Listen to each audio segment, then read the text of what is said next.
ঈদের দিন সব বাচ্চাদের স্কুল ছুটি থাকে, তো আমি কি করেছিলাম, সব ব্যাচগুলোকে না সকালেই পড়িয়ে ফেলেছিলাম।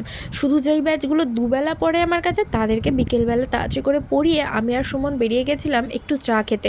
কারণ ঈদ মানে সুমনেরও অফিস ছুটি আর আমারও তাড়াতাড়ি পড়ানো হয়ে গেছে, তাই জন্য দুজনে মিলে একটু কোয়ালিটি টাইম স্পেন্ড করতে চলে গেছিলাম ভিরেদি চায়, একটা রুফটপ ক্যাফে। ওখানে বসে চা খেতে দারুণ লাগে, ফুরফুরে হাওয়ার মাঝখানে গল্প করতে করতে চা খাওয়া।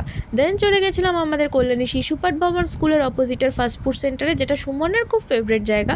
তো সেখানে গিয়ে সবার ফার্স্ট সুমনের ফেভারিট লোটে মাছের চপ অর্ডার দিয়েছিলাম, দেন দিয়েছিলাম আমার ফেভারিট এগ চিকেন মোগলাই, তারপরে দিয়েছিলাম এই কাবাবটা, যেটা খেতে দারুণ ছিল। আগে কোনো দিনও ট্রাই করিনি, এটা ফার্স্ট টাইম ট্রাই করলাম এই দোকানে। আর এগুলোর প্রাইস আমি ঠিক বলতে পারবো না, কারণ সুমন বিল পে করেছিল। দেন চলে গেছিলাম স্টেশনারি শপে একটা সুপার ক্লে কিনবো বলে, বাট এক প্যাকেট সুপার ক্লে কিনতে গিয়ে না জানি আমি কত কিছু কিনে ফেলেছি। তারপরে চলে গেছিলাম একটুখানি ফুলের দোকানে, কারণ সুমনের ফুল নেওয়ার ছিল। দেন ঘুরে ফিরে চলে এলাম বাড়ির দিকে।